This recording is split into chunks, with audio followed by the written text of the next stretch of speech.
President-elect Donald Trump's pick for border czar visited Chicago this week, saying our city will be ground zero for mass deportations. While the threat has many immigrants concerned, others say it's long overdue. Investigative reporter Ben Bradley digs into the issue with a look at the arguments from both sides and how the state law bans police from working with immigration agents. A police pursuit. Vehicles continuing through a cornfield. It ended in a cornfield an hour south of Chicago and illustrates how Illinois law enforcement is handcuffed when it comes to dealing with people in this country illegally. Get your hands up! Get them up! Get them up! Turn around!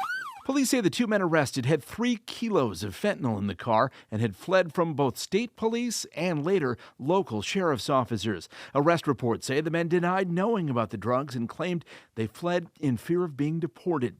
A judge ordered one man detained because of his criminal record, but released the other because the 18-year-old's juvenile criminal history out of state wasn't initially known.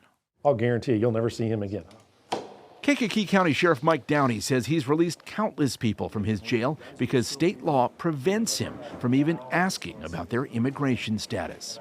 I can't call ICE and say, this individual is getting released tomorrow, this individual is getting released in 3 hours. I can't. So he walks out the door.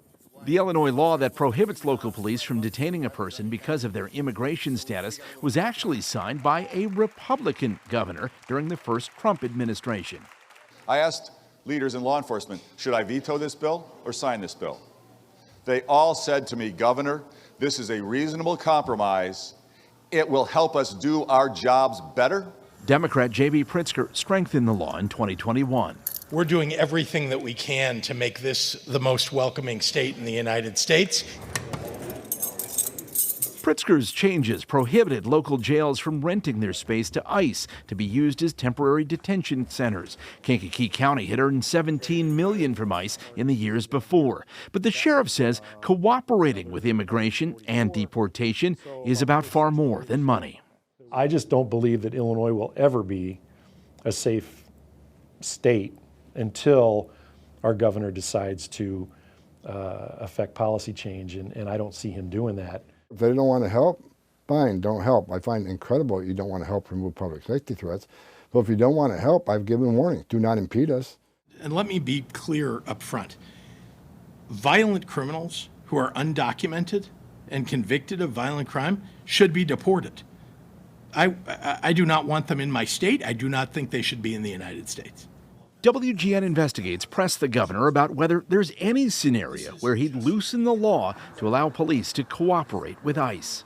I'm open to a dialogue with him. I will say that he does not have the authority to do the things that he's talked about. Being a border czar is not an official position in the government. What many don't realize is that Barack Obama was the single biggest deporter-in-chief, removing more than 400,000 people in a single year. Trump deported a peak of just under 270,000, and Biden never got above 145,000. WGN Investigates Lourdes Duarte went along on a deportation flight during the Obama years. This is a chartered plane run by Immigration and Customs Enforcement, so it's known as ICE Air. And unlike other airlines, they have plenty of passengers, moving about 4,000 individuals each week. If you talk to me, you wouldn't think I was illegal. I mean, I don't sound like I'm illegal. This man was flown to Texas, given a phone call, and released into Mexico. His mom told him to get as far from the border as possible. Juarez, where he was released, is considered Mexico's murder capital. The weekend before his arrival, more than 20 people were killed. And as soon as she heard my voice and she heard where I was at, she said it's dangerous down here, so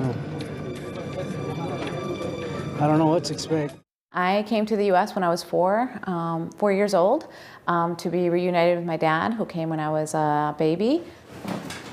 Arendira Rendon is technically among the more than 11 million unauthorized immigrants living in the U.S. She has temporary protection under the Deferred Action for Childhood Arrivals program, known as DACA. Today, Rendon is the vice president of immigrant justice for the Resurrection Project in Chicago's Pilsen neighborhood. You can't keep saying it's only the immigrants' fault when, at the end of the day, Congress hasn't passed a bill since 1986 to fix it. While President-elect Trump has said he's open to a deal to allow so-called dreamers like Rendon to stay, she fears the collateral damage of mass deportation.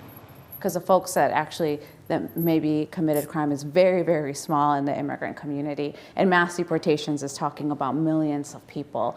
And so in order to get to millions of people, you are going to be removing folks who may be homeowners, who may have been here for 10, 20, 30 years, like in the case of my family.